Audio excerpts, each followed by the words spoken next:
I'm Brennan Mejia, and I play Tyler, the Red Dino Charge Ranger, and you're listening to the Lightning Collective podcast, hosted by Callum. It's about to get wild! Hello and welcome to the Lightning Collective podcast. My name's Callum, and happy Power Rangers Day, everyone. If you're unaware, the 28th of August is the day in which the first ever Power Rangers episode aired back in 1993. It's been and gone by the time that you listen to this, but to celebrate, I thought it'd be fun to have someone come on who was around the Power Rangers office when Power Rangers Day was actually created, I think like 2 years ago now. He was the director of global franchising for the brand.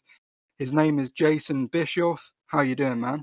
I'm doing well, thanks. Thanks for having me on. It's an absolute pleasure to have you on. Right, what I'm going to do is probably insert the news here. Sadly, this week, the news is a bit lackluster. So the first bit of news is that the online store Zavvi have started a Power Rangers clothing collection. You can check them out, I believe, at just Zavvi.com. They're an international company, so hopefully if you're in, say, South America or Europe, you'll be able to order the clothing if you do want it. Lord Draken Evolution 3 has weirdly popped up in the UK on Amazon. He briefly appeared, but everyone ordered him, so he's back off. But you can still grab him on Amazon France and Amazon Spain and maybe Amazon Germany as well. But I believe normal pre-orders will go up in September. Dino Thunder White has also appeared in the US in Walgreens, so keep an eye out for him. On to gaming news. Tori, the Blue Wind Ranger, is on her way to Power Rangers Legacy Wars. Oh, and I forgot. Last bit of Lightning Collection news. Wave 6 has been found in Target. So if you're in the US, happy hunting for us all around the world who are still waiting. The pre-orders will probably start to roll in starting around now. And in show news, Power Rangers Beast Morphers, the last part of Season 2, is going to start airing on at the start of September 19th. New episodes of Power Rangers Beast Morphers will start to air in the US on September 19th. I hope you enjoy the interview. That's the news for this week. A bit lackluster. I was hoping that Hasbro would release some sort of news for Power Rangers Day, which is, as I'm recording this, the 28th of August 2020. But let's crack on, and I hope you enjoy the interview. Let's get on with the questions. You graduated Concordia University, Irvine, with a BA in anthropology writing. How did you go from that, or doing that rather, to being an assistant of creative services at Playmates? Yeah, so interesting journey, and thanks again for the opportunity today. So look, it's really no more complicated than this. About my sophomore year or so, when I had transferred into Concordia, I had started taking some early writing for children and teens type classes and immediately fell in love. And I was that big geek that was showing up to our weekly prompts or our daily prompts with completely fleshed out worlds and characters, and would spend way too much time on the podium walking the class through it. And so I just kind of quickly understood that for me, writing was a perfect lens to express myself, and kind of quickly attributed myself to that. Independent of that, I had been taking just essential coursework with a number of different professors in different subjects, and one of which I fell in love with, which was anthropology, under the tutelage of a gentleman named Jack Schultz. And Jack was just so magnetic that it was hard not to get excited about what he was teaching. So I had to essentially double major in those two subjects, because I simply wanted to understand his field of work so much better. And it was interesting, if only because writing is obviously about expression, depending on whatever it is that you were, your particular discipline. For me, it was about creative writing. So for me, it was purely about expression and helping get those things that had been bottled up inside of me for so long out onto the written page. But what's interesting about anthropology and how it sort of complements that is anthropology is essentially the study of people and what makes people people. So whether it be religion or carrying capacity or job specialization or all of those different pieces and parts that build a society. And what that helped me ultimately understand was, to write towards an audience, you have to understand the audience first. And if you want to sway the audience in a particular way, or if you want to create a meaningful world, you have to think about all these pieces and parts, because these are things that are actually motivating real people. And so those lessons have ultimately influenced me significantly in my work and making sure that characters feel as authentic as possible, whilst at the same time, it's, at least for me, it's authentic to what I'm hoping to express. I digress. So that's sort of the reason why I chased those things in college. But how did I ultimately break into the industry? It's not that complicated of a story. My intent originally coming out of university was to actually become a Walt Disney Imagineer. And for those of your audience that may not know what that is, those are the engineers and the storytellers and the artisans that create the theme parks and the themed experiences worldwide. And so I had originally read about them in things like Disney Adventures magazine, for those of your audience that might be familiar, and had fallen in love with this idea and was sorely brokenhearted upon graduation to learn that they only took, at least at the time, architecture and engineering majors, of which I was neither. So my lifelong best friend, or one of my lifelong best friends, Eric, had basically said, hey, have you ever thought about getting into comics or maybe toys? You've always been in love with this stuff. And it was sort of this epiphany moment. Did a quick little bit of research and found that Mattel was in El Segundo, which was about an hour's north of me. Hasbro, of course, was on the other side of the country. And then lo and behold, there was a company called Playmates Toys, which had produced a lot of the Ninja Turtles toys that I had grown up with. They were just in my backyard in a city called Costa Mesa. And so I cold called them one day, got in touch with their head of HR, a gal named Cheryl. And Cheryl and I just started establishing a little bit of a friendly relationship. I would call her every several weeks or so, or maybe send an email. And it was that rapport that ultimately led to her giving me a call one day saying, hey, I think you'd be a perfect fit for something. You should come in and interview. And lo and behold, I guess the rest is history, so to speak. But I was there for about 3.5 years at Playmates. Got to grow through the ranks, everything from a coordinator level to ultimately an assistant manager position in creative services, and got to do a multitude of things, touching everything from my beloved Ninja Turtles to, at the time, relaunches of Strawberry Shortcake and all sorts of fun goofiness. So I was able to get a broad exposure whilst at Playmates. That's really cool that you almost stumbled into it. Almost. That's really cool though that Stumbled into destiny, Callum. yeah, yeah. You went from wanting to be an Imagineer, which is an incredible thing, and if people want to know more about it, go watch the Imagineers documentaries on Disney Plus if you have it. Oh yeah, it's brilliant. But you went from wanting to do that to your mate just saying to you, "Have you tried nerdy companies or, nerdy stuff?" And then you ended up finding out that Playmates is literally up the road. Yeah, and it was no small deal to me because Ninja Turtles was a big part of my youth, right? It was really Ninja Turtles just before I got into Power Rangers. And so it was just rad. There was sort of a pinch me moment about 2 years or so into Playmates where I was writing the bio copy. So basically, when you have like an action figure package, for example, or maybe if you're reading about a character online, that's all called copy, right? So whether it be like the onomatopoeia on the front of a box that says real blasting action, and then you flip it over. And at the time, the Turtles packages all had these bios, which was reminiscent of how the packages had been designed in the 80s and 90s. And so it was just sort of this pinch me moment where I was writing the bios for some of my most favorite characters of all time from the franchise and thinking, how did this happen? I'm writing Metalhead's biography. This is too cool. And honestly, that's sort of been the sentiment of a lot of my journey so far. But it's crazy to think it's been sort of a 16-year journey leading to today. So you would have been working on the action figures that I saw as a child.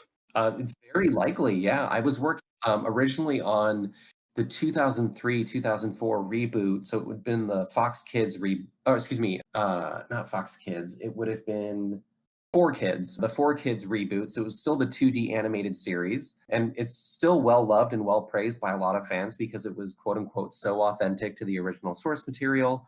So I worked on that version. I worked on the 2007 Imaji CGI film, Ninja Turtles Fast Forward, Ninja Turtles Out of the Sewer. I'm trying to think if there's anything else. There was to be honest, there's quite a bit of it. That is literally the whole of my Turtles growing up. You literally Oh, mentioned awesome. all of them. I remember when I was 4 or 5, it would have been 5, walking into Woolworths, which sadly doesn't exist anymore, but it's a shop over here, and walking in and telling my mum, "I want that one," and she said, "But that one's purple, you want the blue one," and I said, "No, it's blue." And she was like, "No, it's purple, Callum." And my brother even said to me, "Callum, it's purple." But I was adamant that the blue one was the girl one from the 90s. Don't ask me why. It was just what I thought in my head. Because the toys for those, or at least the blue or Leonardo, he had quite a light, like almost cyan, I'm pretty sure, for the toy. So Yeah. I instantly thought it was Venus. Oh, interesting. I ended up getting Donatello thinking that it was Leo, and then I realized when I got him out and got obviously the staff out that it was Donatello. I mean, he was still like my turtle toy for the next, I want to say, like 3 or 4 years. Um, Yeah. but yeah, but talking about Teenage Mutant Ninja Turtles, I would imagine you also worked on Ben 10, which is another noughties staple for children. You mentioned the TMNT movie. Were you involved in the creation of that and the first Ben 10 series, or was it purely the merchandise side? Oh gosh. Okay. There's a lot. Excuse me. There is a lot to unpack here. The 2007 Emoji film. I want to be entirely frank. I was just a junior dude running around the Greater Playmates organization, right? And while I had some degree of influence, most of what was happening from a creative level was either through the production studios or through our own senior leadership. But there were little pieces and parts that I certainly got to influence. But the general tone, obviously the direction, or even the script itself, these were things that I was only touching, certainly not directing. But I was involved a little bit. In terms of Ben 10, Ben and I have a very, I don't know what the positive word of sordid is. Maybe we have a storied history with one another. So Ben originally was being pitched to Playmates right around that time. So it was about 2003, 2004. Cartoon Network had come to us with the concept. I was at that time servicing sort of a dotted line to the product development team and the licensing team, and had an opportunity to review the original materials. So what would have been a rough cut of the pilot, some scripts, some behind the scenes art, that kind of thing. And it was my job in conjunction with a number of others to analyze what the opportunity cost and value would have been to the organization. And I will tell you faithfully, I pushed so hard with every ounce of my power internally for us to license Ben 10. Ultimately, our bid was not high enough. And I think it was Bondi that ended up securing the license, at least for most of the world. So I tried, at least with Ben initially. That said, a few years later, of course, I was a huge fan of Ben 10. I was absorbing anything and everything that was being put out. Everything from the comics to the television show. Became a huge fan of Man of Action, the creators of that series, of which I was already a fan of many of the individual creators like Joe Kelly. And so Ben and I would go on to have a little bit of a history through the years. And I guess maybe we'll touch on it later, but at some point, I would ultimately get to write a few Ben 10 stories for DC Comics. I was not aware that you guys lost that bid. I thought it was you guys that made those toys. I was not aware of that. No, so Playmates now has the license to the current iteration of the show, but for many years it was all Bondi. It was probably 2004, 2005, all the way until maybe just about a handful of years ago. It was all Bondi. That would make sense as to why the Omnitrix was so morpher-like, I suppose, in toy form. I Yeah, suppose. a lot of Yeah, the same wow, I didn't know that. technologies being utilized, right? Yeah, yeah. What was your involvement rather, sorry, with the movie, or was it the same as the cartoon? I'm sorry, which movie? The TMNT 2007 film. Yeah, so at the time, I was writing a lot of the in-house copy, a lot of the direct-to-DVD feature treatments. I was doing a lot of the script coverage for the show, which basically is just a fancy way of saying all of this stuff was being produced by other parties, and I was just combing it for little creative inconsistencies or things that we needed from a toyetic perspective, or maybe even supplying a couple revisions here or there based on what our executives were looking for. So in terms of the Imaji film, that sort of came together in a very special way. It was, again, primarily driven by the production studio Imagi, which is sadly no longer with us, even though they were an incredible animation studio. A lot of that film was actually being iterated and created by one of the original creatives of Turtles, which was Peter Laird. So at this time in Turtle history, Turtles did not belong to Nickelodeon. It was still privately owned by a company called Mirage, which really just all rolled up into a gentleman named Peter Laird, who had bought out Kevin Eastman of his share of the Turtles many years before. And so Peter was solely directing Turtles against his vision and what he felt was sort of the pure expression of Ninja Turtles. So he was more directly involved in the day-to-day of the concept creation and writing of that movie. We Playmates, I guess, via myself and a handful of others, we were just influencing little pieces and parts. But of course, producing all of the toys. I want to be very clear.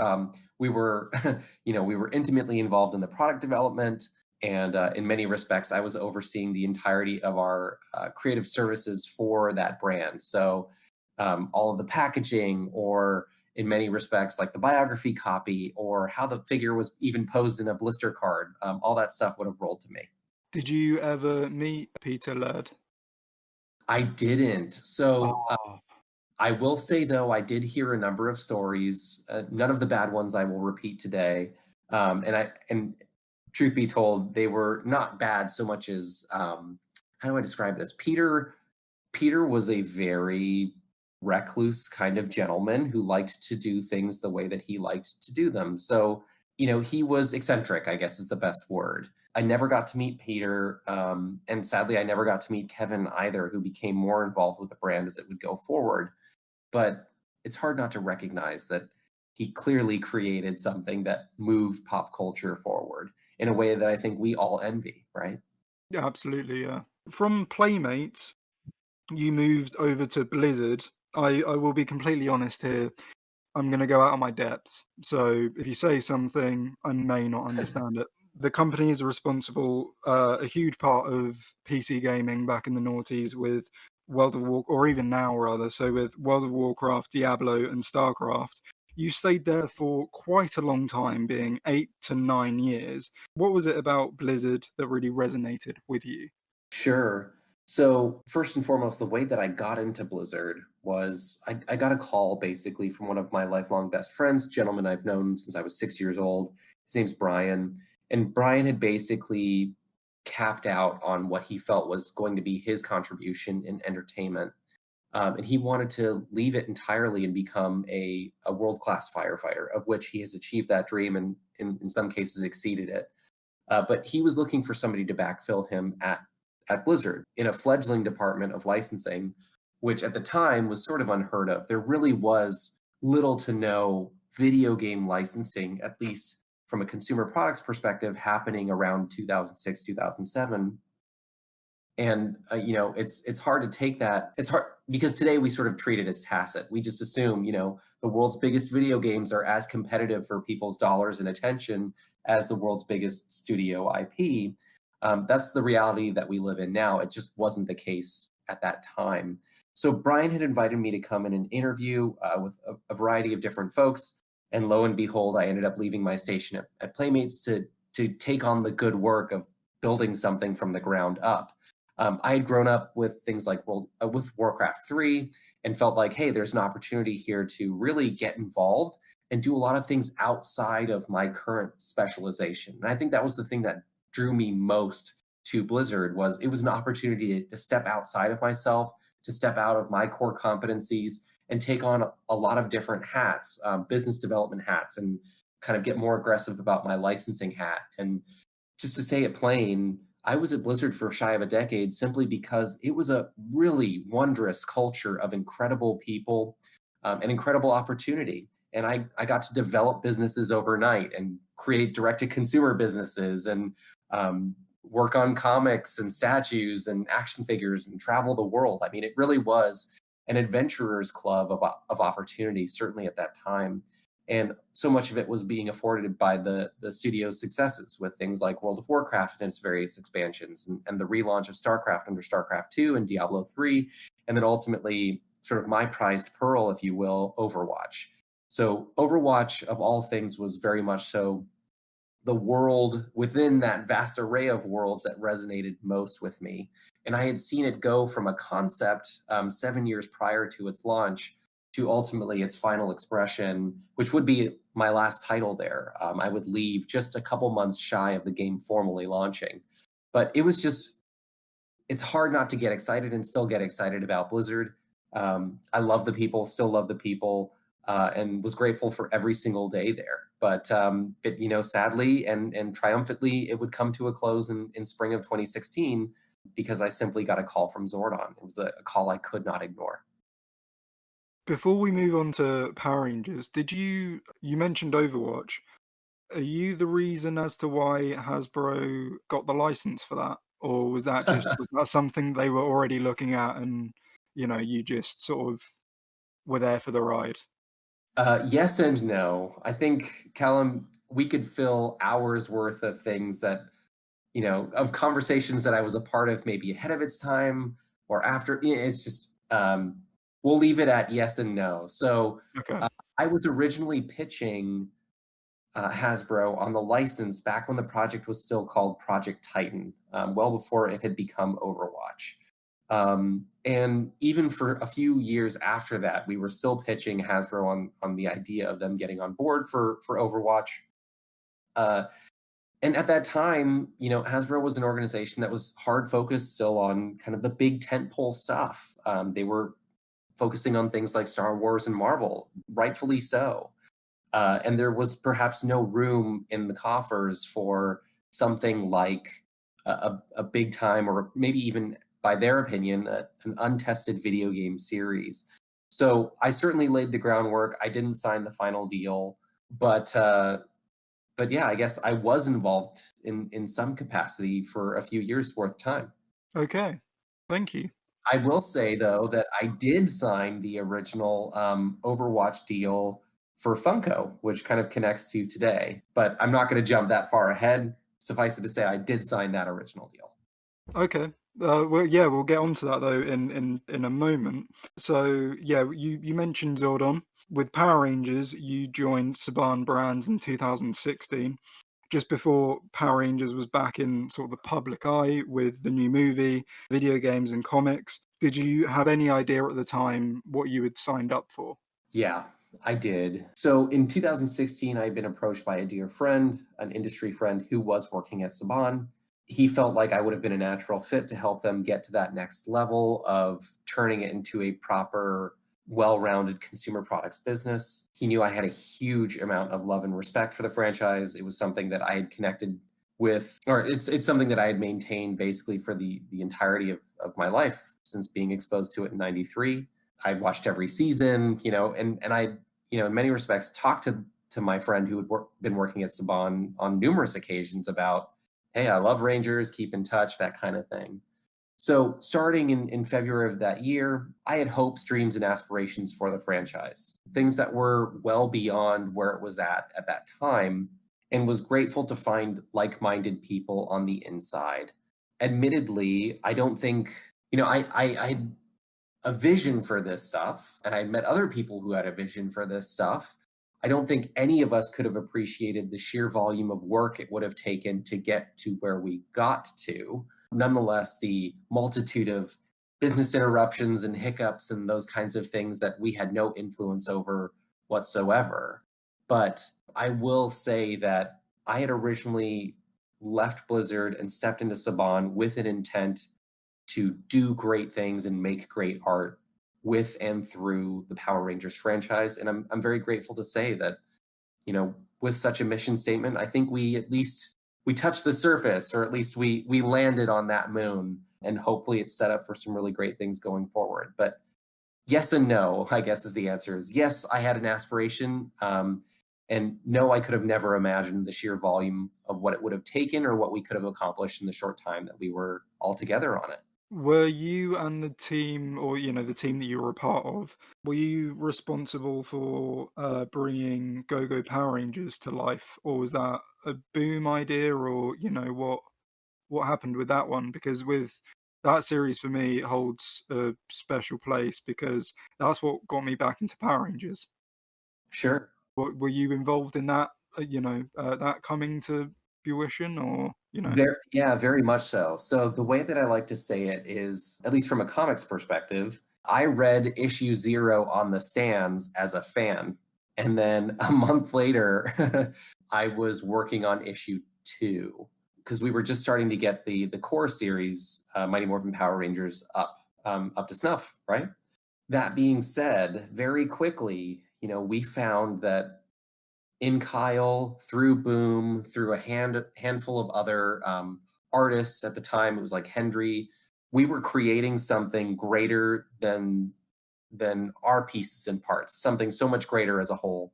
And in doing so, we started to have these bigger conversations about where we wanted to take the franchise, or the things that we want to accomplish from a storytelling perspective with and through these characters. And so, based on sales, based on reception, based on our appetite, there was a desire to create a complementary series in Go-Go Power Rangers. And Go-Go was always meant to be how do I describe this? The language we used to use was, if our core book, MMPR, was our Justice League book, it's all about that kind of big, bombastic, cosmic action. Go-Go was always meant to be Buffy the Vampire Slayer. It was meant to be more intimate. It was about driving the characters forward and seeing how their superhero lives were going to influence their non-superhero lives. And so absolutely, I was there when we first started talking about it and was intimately involved in that series and the talent that worked on it and all that good stuff. And it's crazy to hear that it had any sort of positive effect on you. So I'm grateful to hear that it kind of brought you back into the franchise. Yeah, it did, because I was reading Mighty Morphin, but it never really like. I mean, I read it because it wasn't necessarily adult, but it was more mature, I suppose, Yeah. and it never really pushed me over the edge. And then I read, after I'd finished with Mighty Morphin, I had no more issues to catch up with. I started reading Go-Go, and like you said, because of the intimate nature of it, and you throughout the comic, rather than its big spectacle, it's more their lives, and because you don't really see that in the TV show really, and it was just really nice for Jason, especially a guy who did not have a weakness in the TV show. He is perfect to suddenly, have some weaknesses or things that, keep him grounded. And it was really nice to discover those with all the characters. And, there are new characters like Matt, who is incredible, and I firmly believe he's going to be the new Green Ranger. Don't know yet, but No comment. yeah, no, that's the thing that really sent me over the edge and really like deep dive into Power Rangers again. And I haven't really looked back. So thank you for bringing that. No. I mean, you didn't do it yourself, but everyone at Boom and Saban at the time, just wanted to say thank you for bringing me back, essentially. Well, we're all welcome. We're all grateful to have you back, and welcome amongst our ranks, right? We're all fans, and it's lovely to hear that any work of one fan would bring another fan back. So, out of the plethora of new Ranger products hitting shelves and other mediums, what are you most proud of being involved in? Oh man, that's tough. It's like not to use a tired phrase, but it is a bit like picking amongst your children. I'll just be frank in saying that I think the thing that I am most grateful for was the good work that we did across the entirety of the comics collection. Because comics, more than anything, what it afforded us was that opportunity to connect those pieces and parts that were dormant in the franchise, um, to add layers of complexity to characters and to the original stories that had been told. In addition to that, it was also a platform for us to test and build new ideas that ultimately have become staples of the franchise, I guess, forevermore.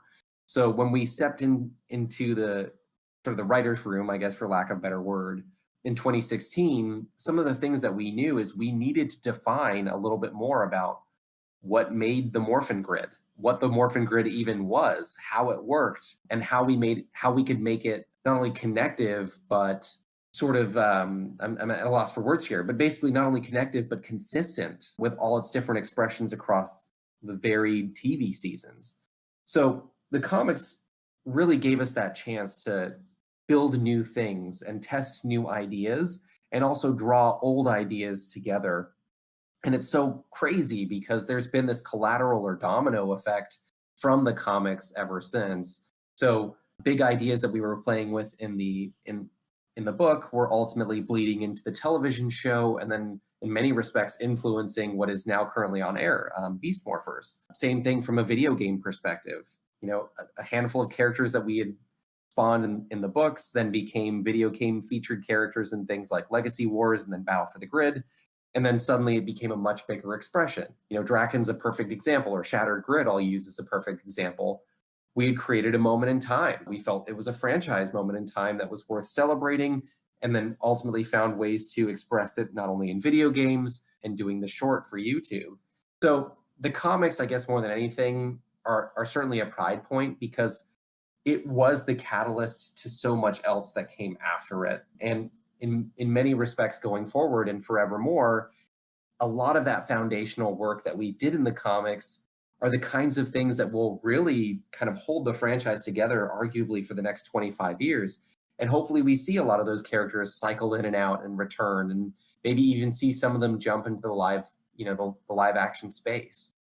So I'll point there. I'll say the stuff we did with comics were just so exponentially valuable and probably will be forevermore. It makes sense as to why you say that, because the comics have essentially become, I suppose, the heart of the franchise. I'm not saying the TV show is nothing and it doesn't mean anything anymore. I'm not saying that. I just mean in terms of, I don't think people realize how much everything is connected to the comics. I don't think that Heroes of the Grid would be as big, the board game would be as big without, you know, the expansion packs which heavily draw from the comics. Yeah. Battle for the Grid, Legacy Wars, those two games. I mean, Battle for the Grid is a sort of a retelling almost of Shattered Grid, and Legacy Wars has so many characters from the comics. You know, there's Dan Mora, who does a lot of art for the franchise in general. Doesn't have to be the comics, you know, the board games. I think he may have done other things as well. So it makes sense as to why you point to the comics. Yeah, and it even spawned things like Hyperforce, right? All of it was interconnected, and that was the whole point, is that we were really trying to create that connective tissue between all of the different expressions of this universe and make them faithfully one story, not, you know, a bunch of disparate parts. You definitely succeeded and more, without a doubt.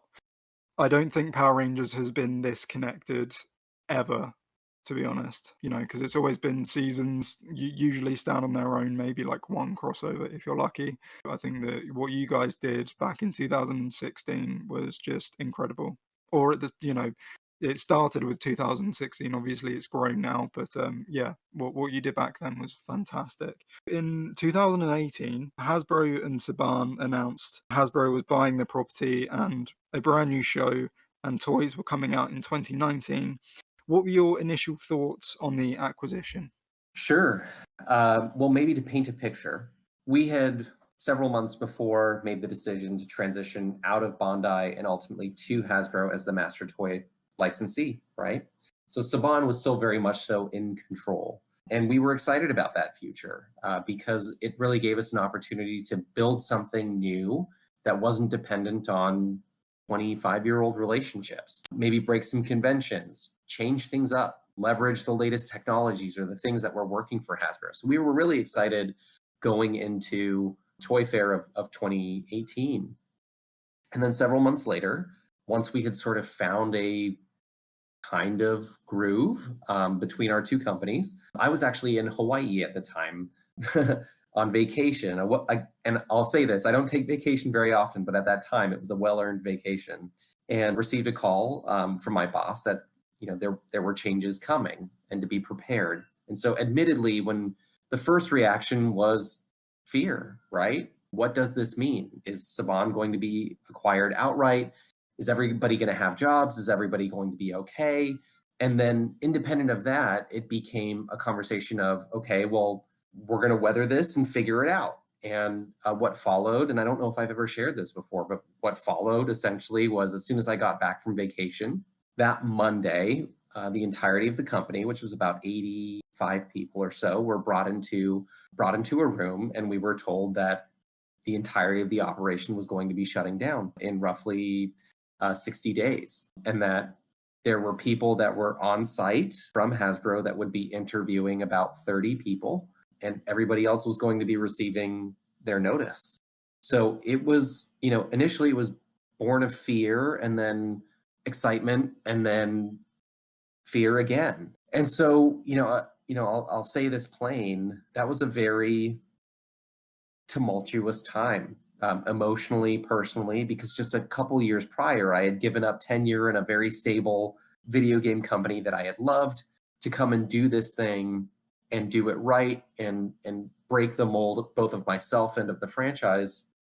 And then just a couple years into it, we were facing this big change, which, it could have been good change or it could have been bad change, but it was change nonetheless. And it was change born of the fact that we had been so successful in helping to revitalize the franchise. So, it was sort of a day by day kind of thing. And we, the 30 people that ultimately were given opportunities to interview, it was a gauntlet, right? We spent a couple days interviewing with maybe, 2 to 3 people at a time and doing 8 interviews back to back. And it was a lot. And it was a lot of uncertainty for several weeks. And then worse still, right around that time was Vegas licensing show.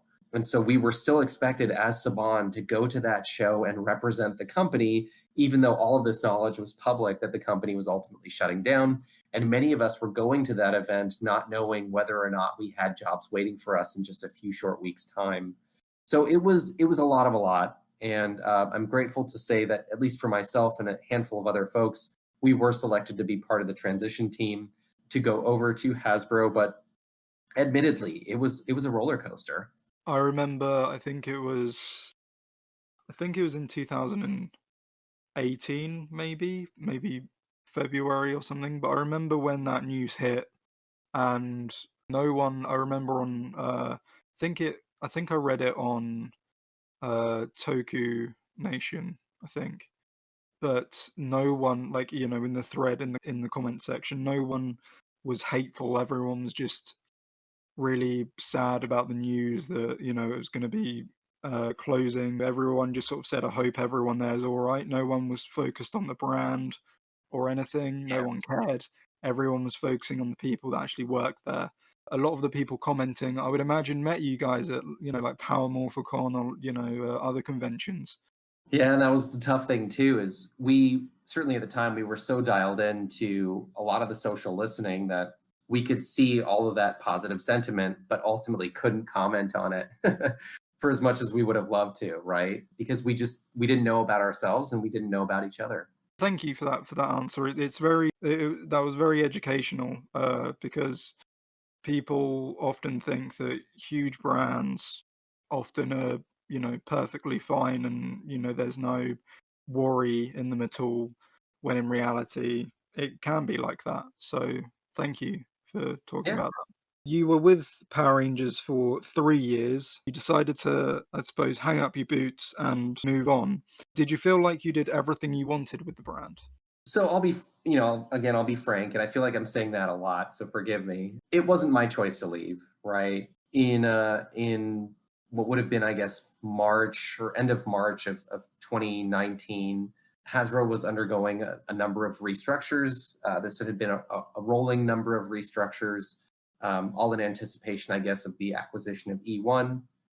And I was just a number on a page. And so unfortunately, my time came to a close. So that being said, do I feel like I was able to accomplish everything that I was hoping to accomplish? In many respects, yes, but in many respects, no. I am one of those people that I just passionately love Power Rangers so much, and certainly loved my job at the time, that, if life hadn't have intervened, I probably would have done it for as long as they would have let me. And there were so many great stories and other things that we were all looking to still do. But unfortunately, my time had expired.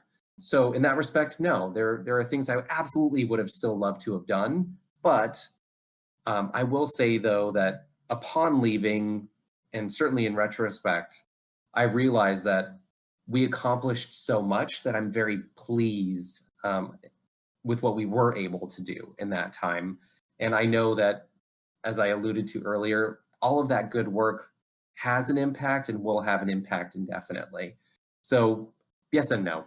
I had no idea. I just thought that you left on on your own terms. I wasn't aware that yeah, that happened. That's again, that's crazy because everything that you've done for the brand, you know. I don't mean you specifically, but like you that you were a part of and what you did. That's it's crazy to me that they would let go of that. And that's not me Well, trying to get another reaction from you. I mean, no, not at all. The easiest way to say it is that, the ownership did change and the priorities changed too. And in many respects, almost everyone that transitioned over from Saban to Hasbro to help shepherd that transition and to oversee the brand, almost everybody has found themselves in the same position over the last 2 years, right? Is Hasbro ultimately phased us out, and that was their right to do so because their priorities have changed. I absolutely professionally have to respect it. And again, I'm just grateful for the things that I was able to contribute in my time. but hey, I mean, what we're going to talk about next, because whether you love Funko Pops or hate them, you cannot deny they are a staple of just nerd culture in general at this point. You know, for some people, you moved on to bigger and better things. I would say the majority of the human population thinks that, but you've moved on to Funko. How? How did that happen? And what? You know, how? Well, here's the thing. Many businesses, but certainly entertainment and toy and consumer products, it's all based around relationships, right? And certainly reputation. And so when word had gone out that I had become a bit of a free agent, I had been engaged in a number of conversations very quickly about what my potential future could look like. People that just, wonderful people, friends and otherwise, that wanted to take advantage of the things that I, my special skill sets, excuse me, my special skill sets, or other things that I had accomplished that they were hoping to maybe bring into their brands. And so what followed my leaving Hasbro was about 6 months of exploratory conversation and all sorts of stuff. Someday I'll recap all the different things that crossed my desk.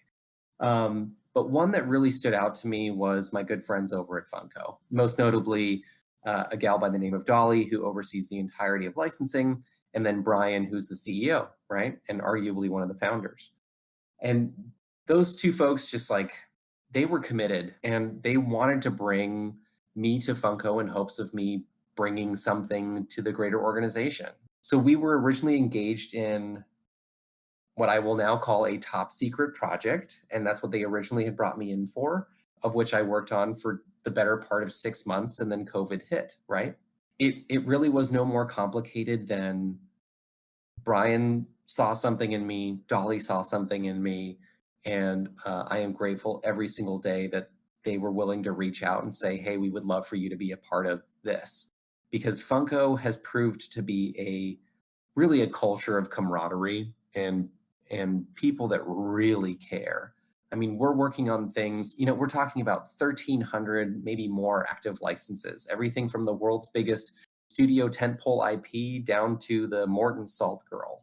Everybody internally is a fan, both of what we're doing and of individual brands and pieces and parts. And it is a collection and a collective of some of the most passionate, capable people I've ever had the privilege of working with, nonetheless for. So I'm just really excited about every single day and, seeing cool stuff and doing cool stuff, especially now. It's something that I share with my colleagues often is based on the shape of the world, certainly in the United States right now. I'm so grateful to be doing what I'm doing and certainly who I'm doing it for and when I'm doing it. The Funko Pop or the Funko documentary, I watched that, and I'm not necessarily a fan of Funko Pops, just because for me it would be a huge rabbit hole. I'm gonna be honest. But you cannot deny just you've touched everything and anything, which is fantastic. And what I gathered from the documentary, I watched it a year or two ago, so it's a bit hazy.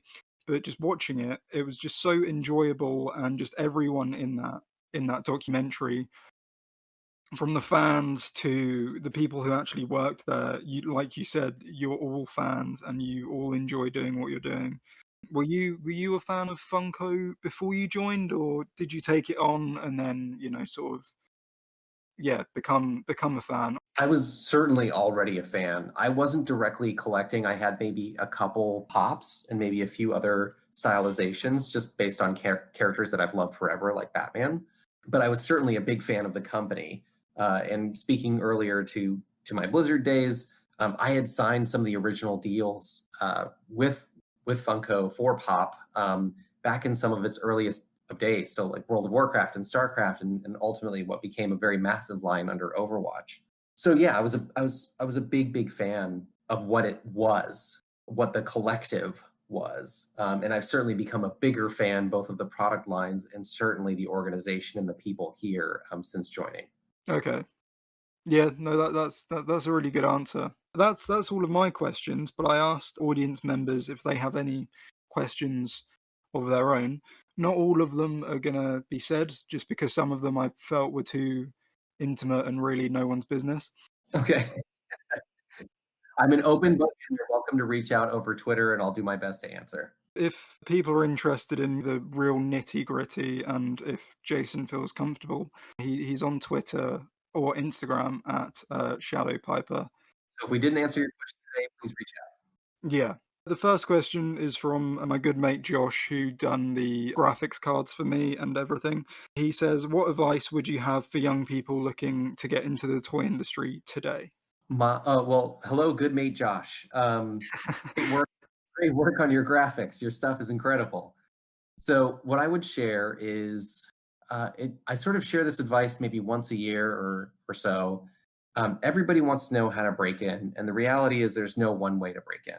I will say be decent at networking because that helps. The other thing I would say is also don't gate yourself off from opportunity because you may be able to leverage that opportunity to work your way towards your ultimate goal. So the way that it was explained to me in high school by one of my dear friends, Mr. King, was that imagine your life's aspiration, whatever that is from a career perspective, as the bullseye of a target. And so, if you want to work in entertainment, do your damnedest to break in to do something in entertainment, even if it's low level, right? So long as you're shooting against that target, you can always refine your skill, refine your aim, and keep shooting closer and closer towards that bullseye.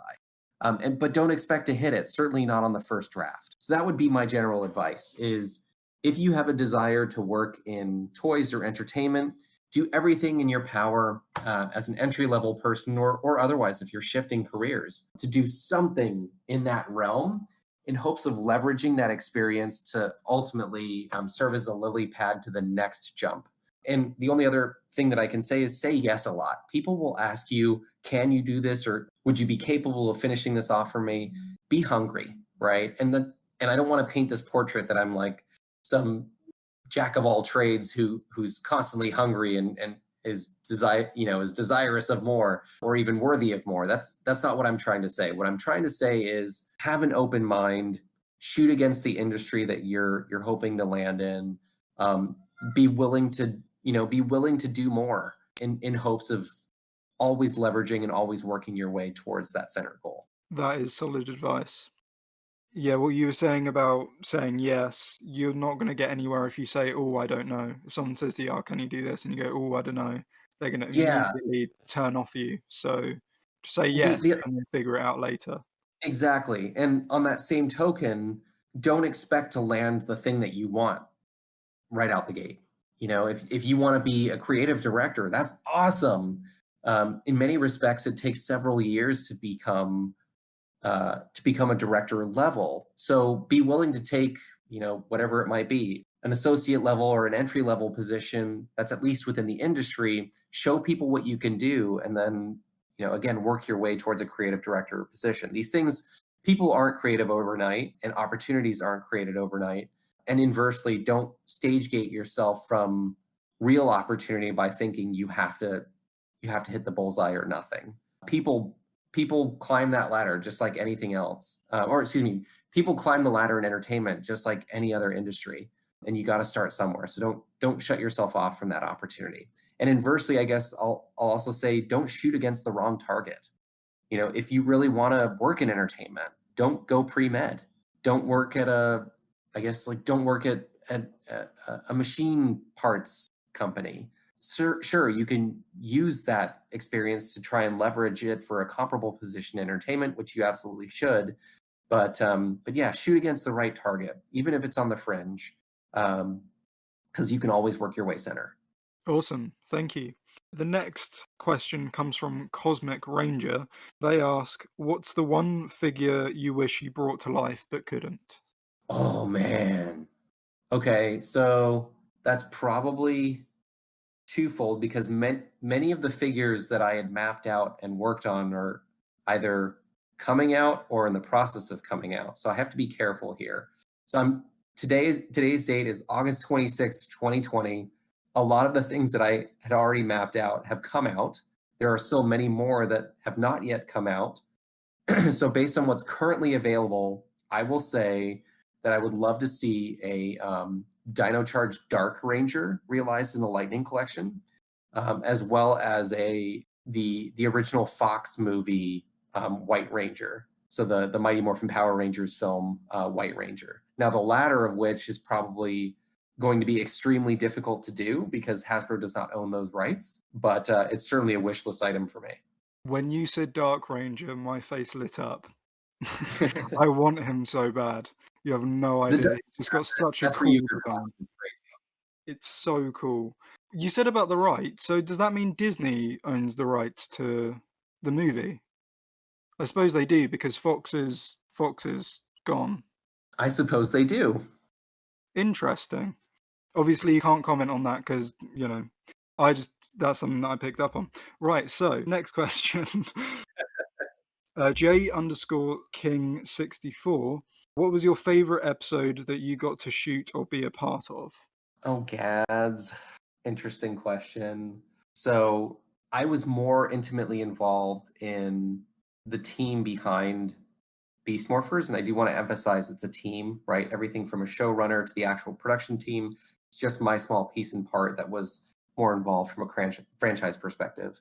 So I'm going to say, you know, Beast Morphers in its entirety is something that's incredibly near and dear to my heart. And I'll refrain from spoilers because the second half of the show hasn't come out in the States yet.